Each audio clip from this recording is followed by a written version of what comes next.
Scenic walks, chippy tea, fun with the family, and even American barbecue. Adventure, food and view. 4 must-do things in southwest Wales. Number 1, chippy tea on the beach. Our story starts in a small seaside town of Dale, the most southwesterly point of Pembrokeshire. The surrounding cliff tops are littered with concrete pillboxes and redundant radar towers, because this area played a small but strategic role in the defences of World War II. Dale has 2 shorelines, one blustery and open to the elements and the other one protected, and we settled down for some food and some fun with the family. The fish and chips, tartar sauce, mushy peas, at 18 quid. So fingers crossed it tastes nice. Little sneak peek, and it looks beautiful. But if you're gonna eat fish and chips by the sea, it's gotta be on the beach. So I'm gonna find myself a little spot and tuck right in. I have to say, this looks like an incredible set of fish and chips.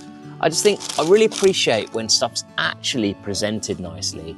So we've got the chips, we've got a fantastic panko battered piece of fish, and then we've also got some peas and some tartar sauce. So without further ado, I think it's time to tuck in. But first, you've got to get the lemon over it. Oh wow, look at that. I'm really intrigued about these chippies. I really don't mind paying for fish and chips if it's decent, and this definitely is really decent. Dale's easterly shoreline is perfect to set up base as a family. This place has a shop, a restaurant, bathrooms, and more importantly, a super safe beach. The beach has been fantastic, super shallow, great for the kids. We've done some paddle boarding. Obviously, you saw me eat some fish and chips, but I want to go and see some rugged coastlines now. So we're going to head about 20-minute walk to the other side, to the westerly side of Dale, and see what the fuss is about that end. To walk to the westerly point is relatively easy, but logistically there's no car parking spaces, so you have to park in the main car park. But walking through this shallow valley to the coast is spectacular.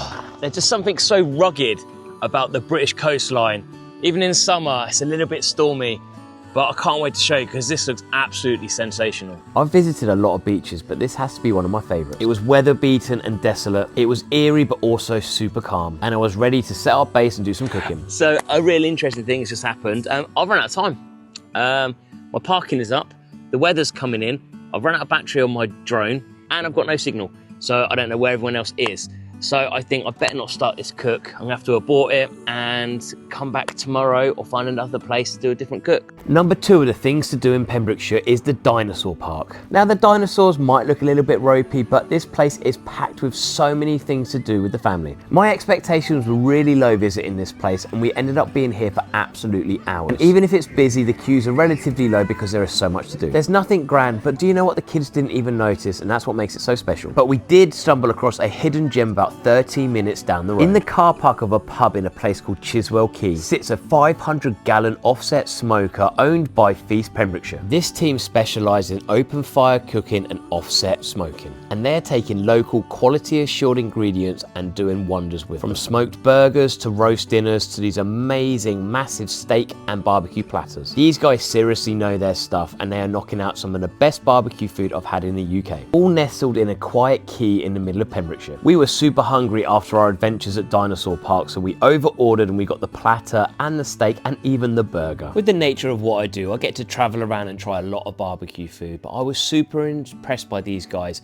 mainly because it had identity. And I don't say that in a whimsical way. What I mean is, with a lot of barbecue food, they mimic what's called Texas perfection, where these guys are setting out and doing things themselves. They pay homage to the traditions commonly found over in Texas, but what they've done is they put their own stamp on it, expertly using the devices and using local produce to match up. It was cooked to perfection and seasoned perfectly. This food was sensational and definitely the highlight food of our whole trip. If you're in Pembrokeshire, this is definitely a place worth visiting. You can't book in advance and the food does sell out, so make sure you get there early. And it's not just about the food, the pub is in a fantastic location and we accidentally stumbled across something. So we just came here for the barbecue and obviously some ice creams, but we have stumbled across only something that happens only 3 times a year, which is the River Festival.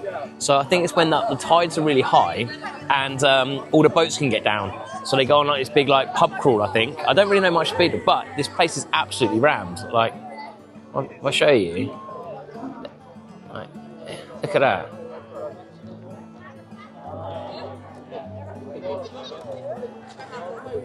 So yeah, absolute vibe, and so is this ice cream. We spent the rest of the evening sat by the river watching all the festivities, eating ice cream, and this was honestly the highlight of our holiday. But I've still got 2 more places to recommend. Number 3, go on a seal safari out of Tenby. Tenby is definitely the most popular area in Pembrokeshire. There's multiple tour options ranging from small boats to big, and we decided to go on a big one because of our children. It was fantastic getting out on the sea, and we even did get to see seals. Tenby's coastline is packed full of amazing wildlife. This area has got loads of history regarding piracy and treasure, and even an island that's gated off and turned into a fort. St Catherine's Fort is only accessible at low tide. It was built in 1867 to deter the French during the Napoleonic War. It was then recommissioned as a lookout post during the Second World War, and afterwards in the 60s it became a zoo. Now you can visit level 1 and you can see all of the historical information dotted around the building. After the boat trip and the visit of the fort, we were super hungry, so we popped into a local pub for some food. During peak season, Tenby gets very busy, but there is a plethora of restaurants and bars for you to visit. Apart from the pubs, there's plenty of shops, ice cream parlours and boutiques to visit. It also has 2 gigantic beaches either side of the harbour. I was actually really impressed with Tenby, and it was lovely to see a seaside tourist resort that hasn't gone down to wreck and ruin. It obviously has a small harbour-based community, but also it relies heavily on tourism. But instead of plaguing the seafront with nightclubs and bars, it's decided to keep things family friendly. Tenby is pretty safe and very clean. You might also notice this old derelict Coast Guard building that featured on Grand Design. It's great that you can get in between the rafters and check them both out. And I think my family's getting used to finishing every day on an ice cream, which to be honest, I'm not disagreeing with either. So I've got one tip or one thing to avoid before getting on to my last recommendation. Most hotels and Airbnb hosts will have recommendations themselves. We took our host up on the offer of doing axe throwing and knife throwing, as well as archery for all the ages. It cost about 200 quid for 6 of us for a couple of hours, and it was so worth it. And the girls absolutely dominated the boys. Now, speaking controversial, I don't think St David's is worth visiting. Yes, this is the smallest city in the world, but that is the reason of why you probably don't need to visit. Instead, spend the day at White Sands Beach. This is your adventurous beach. Hire a bodyboard, grab yourself a pasty, and then sit back and relax. It's an expansive beach and it's got plenty of space for all activities. And do you remember that failed cook-up that I'd done earlier in the video? Well, I found a better location to get the barbecue out. This was so striking, and I was very nervous to get the drone out going over these cliffs, but I think it was so worth it. Now, cooking on site is not for everyone, but this is my thing, so I really enjoyed doing this. But what you could do is just walk around this little outcroft and walk back again and get some fantastic photos. I decided to cook up a kebab. South West Wales has been an incredible trip, and there were still loads of things that we didn't end up doing. I think it's perfect for people walking the coastal path or families looking for a bit of adventure. Anyway, I'm only getting started with this style of content, so make sure you subscribe to see what I get up to next.